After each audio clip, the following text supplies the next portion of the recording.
గత కొన్ని రోజులుగా అనుకున్నట్లుగానే పశ్చిమాసియా వెస్ట్ ఏషియాలో అకస్మాత్తుగా మళ్ళీ తీవ్ర ఉద్రిక్తతలు పెరిగాయి. కొద్ది గంటల్లోగా ఇజ్రాయిల్ హిజ్బుల్లాల మధ్య భారీగా పరస్పర దాడులు జరుగుతున్నాయి. లెబనాన్లో పూర్తి స్థాయి యుద్ధానికి దారితీస్తుందా, ఫుల్ స్కేల్ వార్కు అన్న ఆందోళన పెరుగుతోంది. ఇది మరింత విస్తృతమై రీజనల్ వార్గా రూపాంతరం చెందుతుందా, ప్రాంతీయ యుద్ధంగా రూపాంతరం చెందుతుందా అనే ఆందోళన కూడా వ్యక్తమవుతోంది. ఏం జరిగింది అంటే వాస్తవానికి కాస్త కొద్ది రోజులు ముందుకు పోవాలి. 2 ఘటనలు వెస్ట్ ఏషియాలో ఇటీవల కాలంలో ఉద్రిక్తతలు పెంచాయి.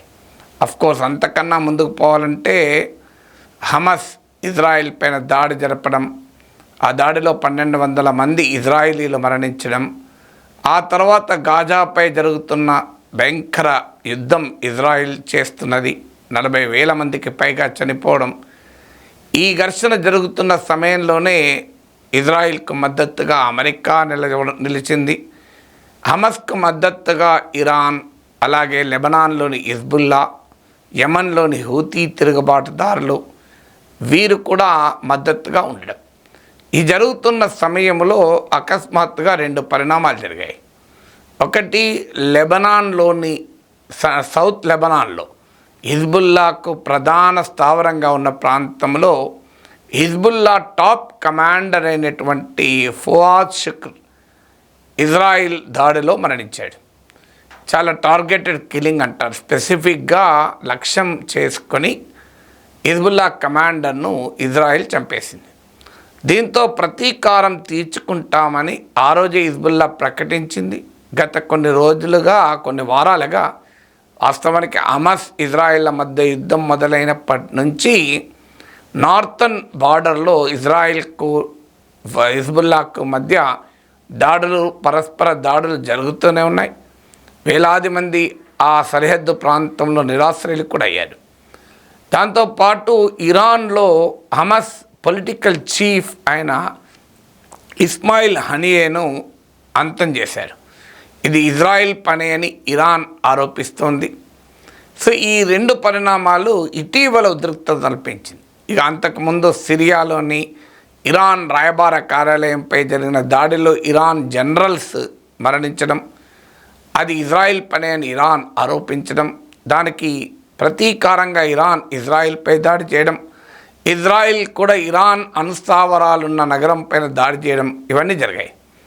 సో ఇప్పుడు లేటెస్ట్గా ఏంటంటే ఇస్మాయిల్ హనియే హత్యకు ప్రతీకారం తీర్చుకుంటామని ఇరాన్ ప్రకటించింది. ఎప్పుడు, ఎక్కడ, ఏ రూపంలో, ఏ సమయంలో, ఏ విధంగా అది మేము నిర్ణయించుకుంటామన్నారు. అలాగే ఫుఆద్ షుక్ర్ను అంతం చేసినందుకు ప్రతీకారం తీర్చుకుంటామని లెబనాన్లోని హిజ్బుల్లా హెచ్చరించింది.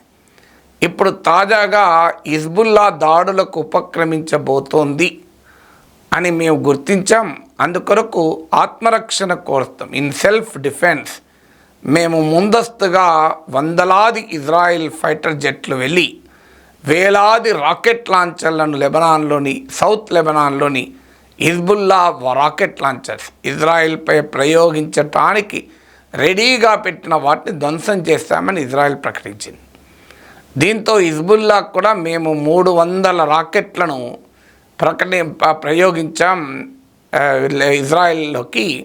ఇజ్రాయిల్లోని డీప్ ఏరియాలోకి కూడా మేము ప్రయోగించామని హిజ్బుల్లా ప్రకటించింది.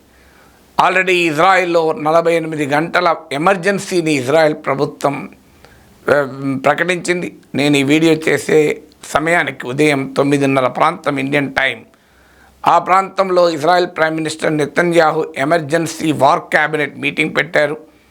సో ఈ ప్రతి దాడులు ఆగే సూచన కూడా లేదు. ఆల్రెడీ హిజ్బుల్లా ప్రకటించింది ఇది ఫస్ట్ ఫేజ్ ఆపరేషన్ మాత్రమే, అంటే ఈ ఫస్ట్ ఫేజ్ పూర్తి కాలేదు ఇంకా అంటున్నారు. దీని తర్వాత మళ్ళీ ఏ దశలో దాడులు ఉంటాయో తెలియదు. ఇజ్రాయెల్ హమస్ పైన జరిపిన దాడుల్లో లక్ష్యంగా పెట్టుకుంది హమస్ని ఎలిమినేట్ చేస్తామని. ఇప్పటికి 40,000 మంది గాజాలోని ప్రజలు మరణించారు, కానీ హమస్ మాత్రం అంతం కాలే. కోర్స్ హమాస్లోని కొంతమందిని అంతం చేయవచ్చు. ఇప్పుడు ఉదాహరణకు ఇరాన్ కొత్త ప్రెసిడెంట్ ప్రమాణ స్వీకారానికి వచ్చిన ఇస్మాయిల్ హనియేను ఖతం చేయొచ్చు. లేదు, హమాస్ పైన గాజాలోనే జరిగిన దాడిలో కూడా కొంతమంది కమాండర్స్ మరణించారు. కానీ హమాస్ ఇన్ఫ్రాస్ట్రక్చర్ మాత్రం పూర్తిగా నాశనం కాలే. హమాస్ని ఇన్ని రోజుల యుద్ధం తర్వాత అంతం చేయలేకపోతే హమాస్ కన్నా అనేక రెట్లు బలంగా ఉన్నటువంటి హిజ్బుల్లాను ఎలా అంతం చేస్తారు? మన గతంలో 2006లో జరిగిన లెబనాన్ యుద్ధం అనుభవం ఉంది. అందువల్ల ఇజ్రాయెల్ లెబనాన్ల మధ్య ఉద్రిక్తత, ఇజ్రాయెల్ హమాస్ల మధ్య దాడులను మించిన స్థాయిలో ఈ ప్రాంతాన్ని అస్థిరపరుస్తుంది అని. ఇప్పుడు ఇరాన్ హిజ్బుల్లాకు పూర్తి మద్దతు, ఇస్మాయిల్ హనియేపై దాడిని ప్రతీకారం తీర్చుకుంటామని ఇరాన్ ఇప్పటికే ప్రకటించింది. వాస్తవంగా వార్తలు వచ్చే 2 ఆప్షన్స్ ఉన్నాయి. ఇరాన్ ఒకవైపు నుంచి, హమాస్ ఒకవైపు నుంచి, హిజ్బుల్లా ఇంకోవైపు నుంచి, హూతీ తిరుగుబాటుదారులు మరోవైపు నుంచి ఏకకాలంలో ఇజ్రాయిల్ పైన దాడి చేయడం ఒక ఆప్షను. రెండో ఆప్షన్ స్టాగర్డ్ అటాక్. ఇప్పుడు లెబనాన్ మొదలుపెట్టింది, తర్వాత ఇరాన్ ఎంటర్ అవుతుంది అనేది రెండో ఆప్షన్. ఇప్పుడు చూస్తుంటే మొదటి ఆప్షన్ జరగలేదు. ఇప్పటికి ఇరాన్ అటాక్ మొదలు కాలేదు, హిజ్బుల్లా అటాక్ మాత్రమే మొదలైంది. ఆల్రెడీ అమెరికన్ ప్రెసిడెంట్ ప్రకటించాడు, మేము పూర్తిగా ఇజ్రాయెల్కు మద్దతుగా ఉంటాం, రైట్ టు సెల్ఫ్ డిఫెన్స్ అని ప్రకటించేశారు. సో ఈ దాడులు, ప్రతి దాడులు మొత్తం పశ్చిమాసియాని అస్థిరపరిచే ప్రమాదం ఉంది. నేను గతంలో కూడా విశ్లేషించాను. ఇజ్రాయెల్ హమాస్ల మధ్య మాత్రమే యుద్ధం ఉండడం మొదటి దశ. రెండవ దశ ఇజ్రాయెల్కు మద్దతుగా అమెరికా రావడం, హమాస్కు మద్దతుగా ఇరాన్, హిజ్బుల్లాలు రావడం. మూడవ దశ ఇజ్రాయెల్కు హిజ్బుల్లాకు మధ్య, ఇజ్రాయెల్కు ఇరాన్కు మధ్య, ఇజ్రాయెల్కు హూతీ రిబెల్స్కు మధ్య డైరెక్ట్ కన్ఫ్రంటేషన్ కావడం. నాలుగవ దశ అమెరికాకు ఇరాన్కు మధ్య. ఇది డైరెక్ట్ కాన్ఫ్రంటేషన్ గనక చేరితే ఇది చాలా ప్రమాదకరమైన స్థితికి చేరుతుంది. ఎందుకంటే హమాస్ కన్నా హిజ్బుల్లా బలమైంది, హిజ్బుల్లా కన్నా Iran బలమైంది. ఇరాన్లు, Israel nuclear capable nations, అణ్వాయుధ సామర్థ్యం ఉన్నటువంటి దేశాలు ఇవి. సో అమెరికాకు ఇరాన్కు మధ్య ప్రత్యక్ష యుద్ధంగా కనుక కన్వర్ట్ అయితే ఇది మామూలు పర్యవసనాలకు దారి తీయదు. అప్పుడు ఇరాన్కు మద్దతుగా చైనా, రష్యాలు కూడా రంగంలో దిగే అవకాశం ఉంటుంది. ఎందుకంటే రష్యా మిత్రదేశమైన బషర్ అల్ అసద్ నాయకత్వంలోని సిరియా ఇప్పటికీ ఇరాన్కు మద్దతు. అందువల్ల ఈ ప్రాంతం మొత్తం ఒక కొత్త పరిస్థితుల్ని ఎదుర్కొనే ప్రమాదం ఉంది.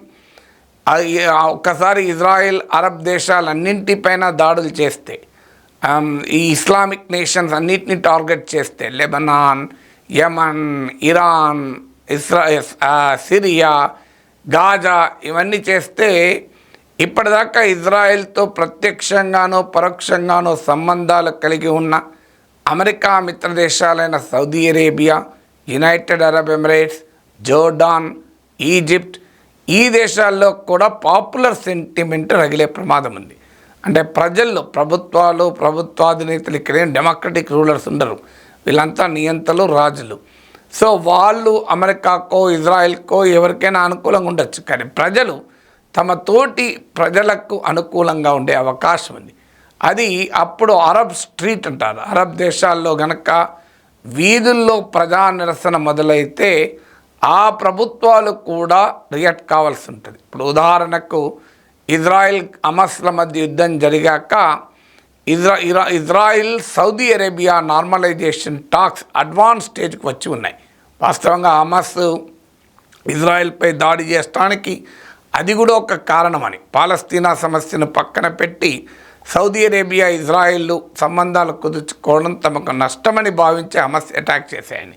బట్ ఏదైనా హమాస్ ఇజ్రాయిల్ల మధ్య ఘర్షణ మొదలయ్యాక సౌదీ ఇజ్రాయిల్తో జరుపుతున్న నార్మలైజేషన్ టాక్స్ ఆపేసింది. ఎందుకంటే అది ప్రాక్టికల్గా సాధ్యం కాదు. ఇప్పుడు సౌదీలోనే కాదు, ఖతార్, ఈజిప్ట్, జోర్డాన్ ఇవన్నీ కూడా అమెరికా అనుకూల దేశాలు గనక యునైటెడ్ అరబ్ ఎమిరేట్స్ ఇజ్రాయెల్ పట్ల మెతక వైఖరి అనుసరిస్తూ వచ్చాయి.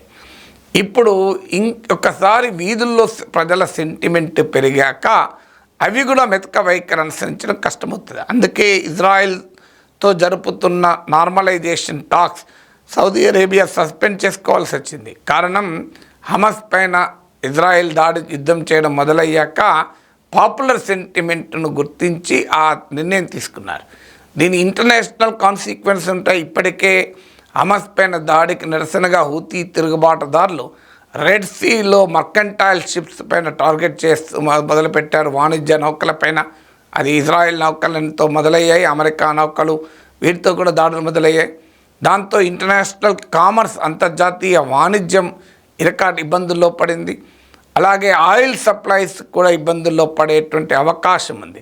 మీకు గుర్తుండే ఉంటుంది, సౌదీలోని ఆరామ్కో అతిపెద్ద ఆయిల్ కంపెనీ పైన యెమెన్లోని హూతీ తిరుగుబాటుదారులు దాడి చేస్తే ఒక దశలో 50% ప్రొడక్షన్ అయిపోయింది. సో అందువల్ల ఇప్పుడు హూతీ తిరుగుబాటుదారులకు సౌదీకి మధ్య చాలా కాలంగా ఘర్షణలు ఉన్నాయి. సో అందువల్ల ఇప్పటి ఘర్షణలే కాదు, పాత ఘర్షణలు కూడా ముందుకొచ్చే ప్రమాదం కూడా కనబడుతోంది. అందువల్ల ఈ రీజనల్ వార్గా ఇది రూపాంతరం చెందితే చాలా ప్రమాదకరం. అయితే అమెరికా మాత్రం మేము ఇజ్రాయిల్కు పూర్తి మద్దతుగా ఉంటాం, ఇజ్రాయిల్ ఆత్మరక్షణకు కట్టుబడి ఉన్నామని అమెరికా ప్రకటించింది. అదే సమయంలో రీజనల్ స్టెబిలిటీకి కూడా మేము కట్టుబడి ఉన్నామన్నారు. ఇజ్రాయిల్కు మద్దతు ఇస్తున్నంత కాలం రీజనల్ స్టెబిలిటీ ఉండదు. ఎందుకంటే ఇజ్రాయిల్కు మద్దతుగా అమెరికా ఉంటే అమెరికా వ్యతిరేక శక్తులు మిగతా వర్గాలకు ఉంటాయి. అందువల్ల అల్టిమేట్గా హమాస్లో కాల్పుల విరమణ జరిగితే తప్ప ఈ ఉద్రిక్త పరిస్థితులు ఆగవు. ఎందుకంటే ఇప్పటికీ హిజ్బుల్లా ప్రకటించింది ఏంటి, హమాస్ పైన యుద్ధం ఇజ్రాయెల్ ఆపితే మేము ఇజ్రాయెల్ పైన దాడులు ఆపుతాం అని క్లియర్గా ప్రకటించారు. హూతీ తిరుగుబాటుదారులు కూడా హమాస్పై యుద్ధం ఆగితే మేము రెడ్ సీలో మర్కంటైల్ షిప్స్ వాణిజ్య నౌకల పైన దాడులు ఆపుతామన్నారు. అందువల్ల ఇప్పుడు అర్జెంటుగా ప్రపంచము అంతర్జాతీయ సమాజం చేయాల్సింది గాజాలో జరుగుతున్న వార్కు ఫుల్ స్టాప్ పెట్టాలి. కానీ అమెరికా బహిరంగంగానే నేను ఇజ్రాయెల్కి అనుకూలంగా ఉంటాను అన్న తర్వాత మీడియేషన్కి స్కోపే ఉండదు. అందువల్ల గాజాలో యుద్ధం ఆగకుండా పశ్చిమాసియాలో చేజారిపోతున్న ఈ ఉద్రిక్తతల్ని మనము అరికట్టలేము.